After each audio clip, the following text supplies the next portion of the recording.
Hello everyone, welcome back to my channel. So, my today topic is addition and subtraction of decimals. किस तरह से हम decimal में addition and subtraction करते हैं, आज मैं आप लोगों को वो सिखाऊंगी। और एक दो मैंने वर्ड प्रॉब्लम भी ली है, जिस तरह से हम उसमें स्टेटमेंट बनाते हैं, कैसे हमें स्टेटमेंट बनाना है और किस तरह से हमें उसको सॉल्व करना है। ये एनसीईआरटी क्लास 6 का टॉपिक है और 5th में भी इसके थोड़े से इससे रिलेटेड क्वेश्चंस आते हैं, तो 5th और 6th दोनों का ही ये टॉपिक है। सो एडिशन करने के लिए सबसे मेरा पहला क्वेश्चन है 0.007। सबसे पहले तो हम क्या करेंगे, इनको अरेंज कर लेंगे, इनको अच्छे से लिख लेंगे। सो 0.007। उसके बाद 8.5, 8 इज़ द होल पार्ट, तो 8 आएगा 0 के नीचे एंड 5 आएगा फ्रैक्शन पार्ट में। अब देखो यहाँ पर तो हमारे 3 डिजिट थी और यहाँ पर हमारा 1 डिजिट है, तो हमें क्या करना है, जो भी हमारी डिजिट रह गई हैं, जो प्लेस नहीं फिल हुए, वहाँ पर हमें 0 लगा देना है। मैंने अपनी एक वीडियो में बताया था कि डेसिमल के बाद हम कोई भी नंबर आता है उसके बाद कितने भी 0 लगा दें, हमारे नंबर पे कोई भी इफेक्ट नहीं पड़ेगा। So third number is 30.08। Okay, फिर से इसके पास कोई नंबर नहीं है 100 प्लेस पर, तो मैं यहाँ पर 0 लगा दूँगी। फिर प्लस का साइन लगाएंगे, ऊपर भी कोई नंबर नहीं है तो आप यहाँ पर 0 भी लिख सकते हैं या फिर इसको ऐसे ही सॉल्व कर सकते हैं। सो ऐड करेंगे 7007, 8 + 0 + 0 8, 5 + 0 + 5। डेसिमल अपनी ही जगह आएगा, डेसिमल का प्लेस कुछ भी चेंज नहीं होना है।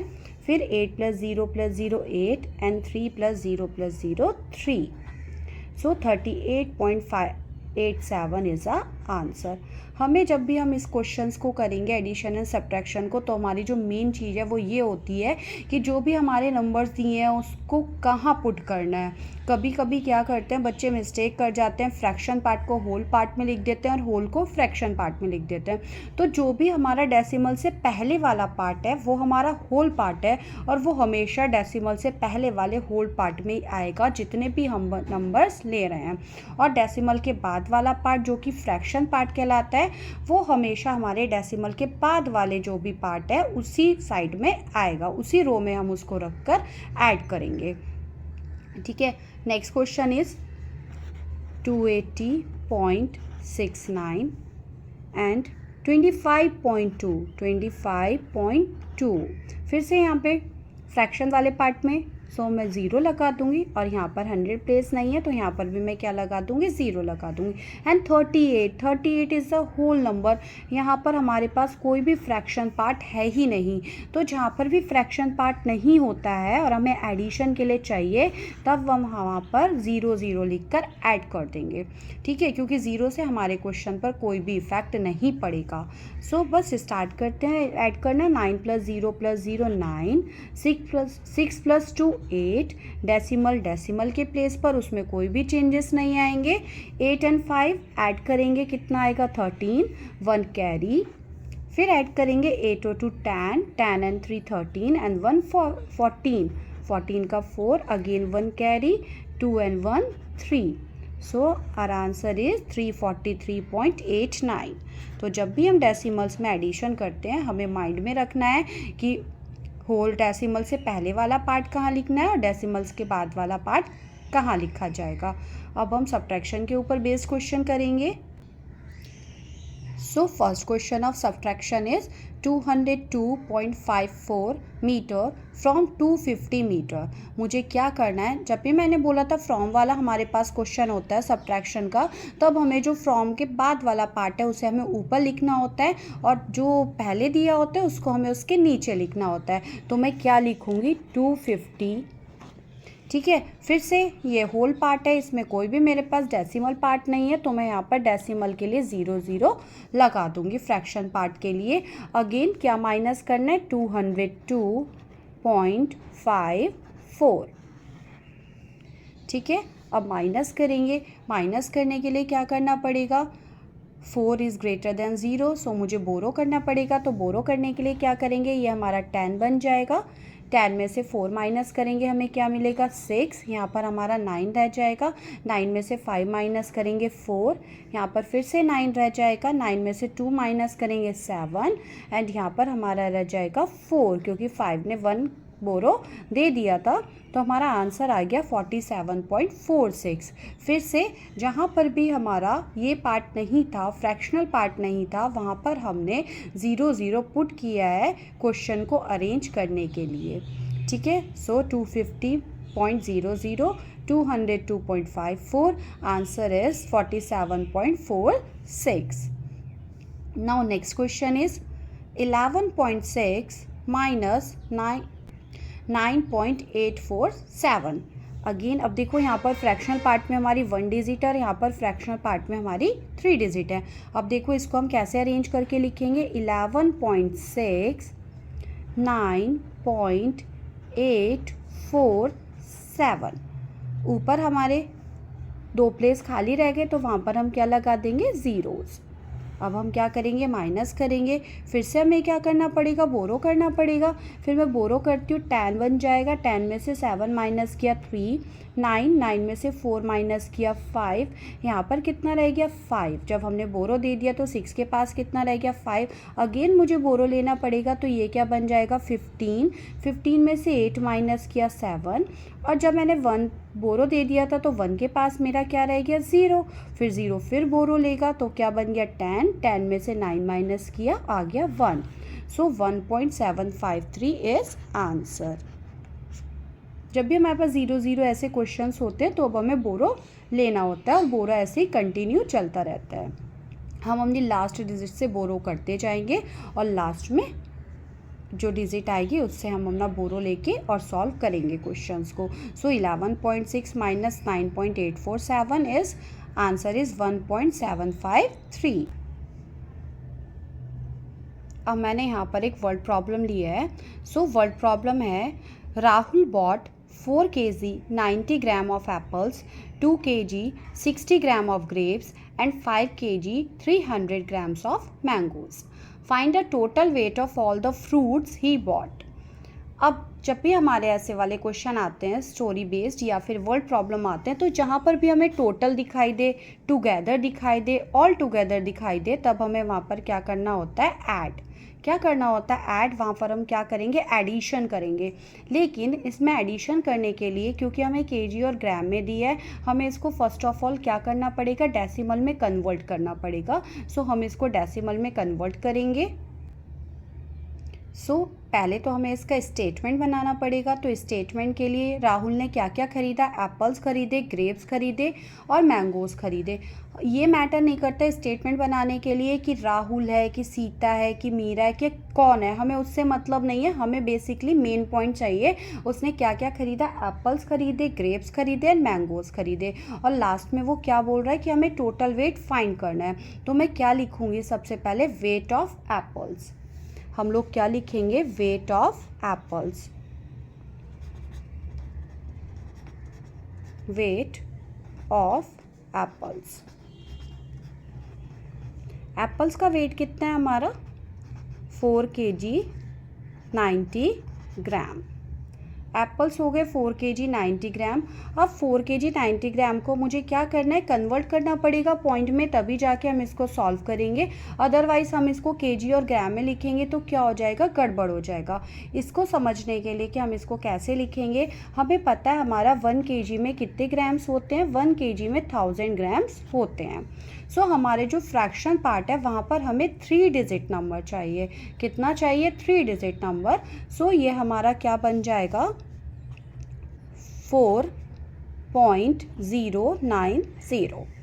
अब देखो इसमें एक मेन पॉइंट समझने वाला ये है कि जब भी हम यहाँ पर इसको 3 डिजिट नंबर बनाएंगे और 0 ऐड करेंगे, तो अब हमें क्या करना है, जो 0 है वो अब हम लास्ट में ऐड नहीं करेंगे, 0 हम अपने नंबर से पहले ऐड करेंगे। ठीक है। अगर मैं इसको बाद में ऐड करती हूँ, 90 के बाद में एक ज़ीरो ऐड कर देती हूँ, तो वो मेरा 900 ग्राम बन जाएगा और हमें इसको क्या रखना है 90 ग्राम। सो 90 ग्राम बनाए रखने के लिए जो हम ज़ीरो ऐड करेंगे वो अपना पहले ऐड करेंगे। जब भी कन्वर्ज़न वाले क्वेश्चन होते हैं तो हम क्या करेंगे, जो भी अपना ज़ीरो प्लेस करेंगे वो अपनी डिजिट से फ्रैक्शन पार्ट से पहले प्लेस करेंगे, ना कि बाद में। वैसे मैं इसके बाद एक कन्वर्ज़न पर भी वीडियो बनाऊंगी। सो इन शॉर्ट आज ऐसे ही समझ लेते हैं वेट ऑफ एप्पल्स। अब हमारा क्या आएगा, वेट ऑफ ग्रेप्स।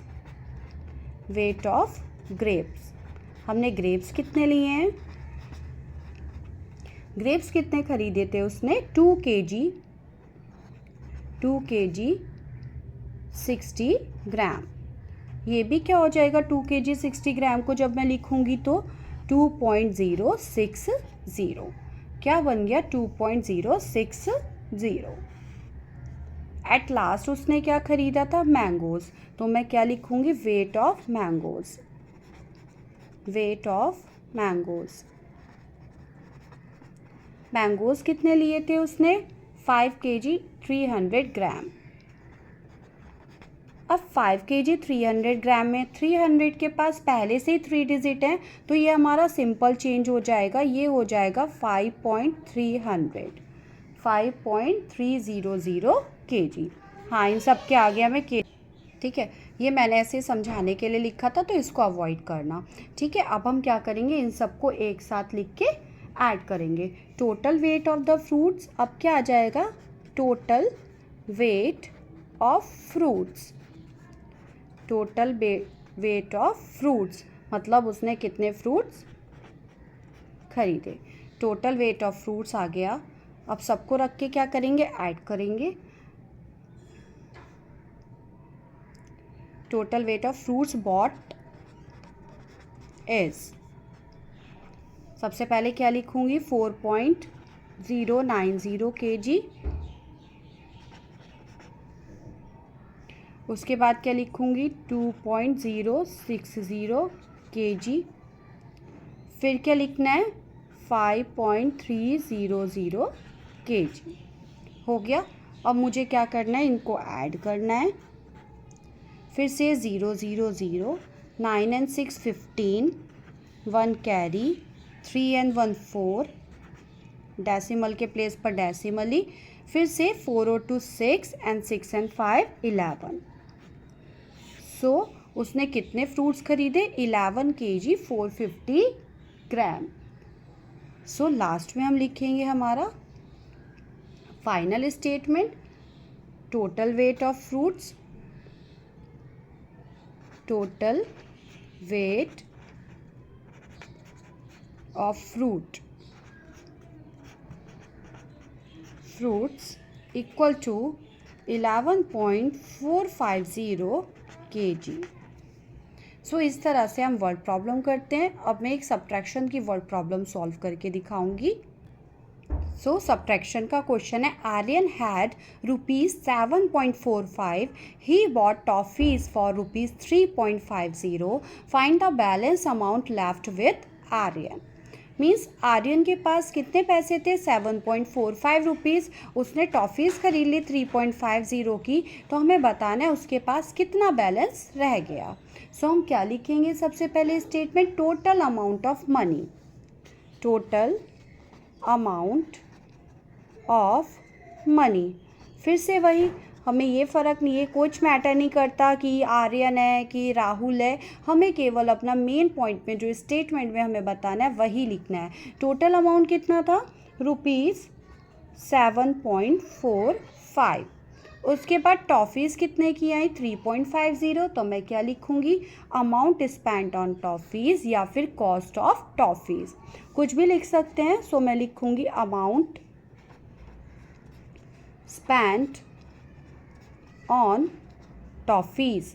टॉफ़ीज़ पर उसने कितने पैसे खर्च किए, टॉफ़ीज़ पर उसने पैसे खर्च किए 3.50।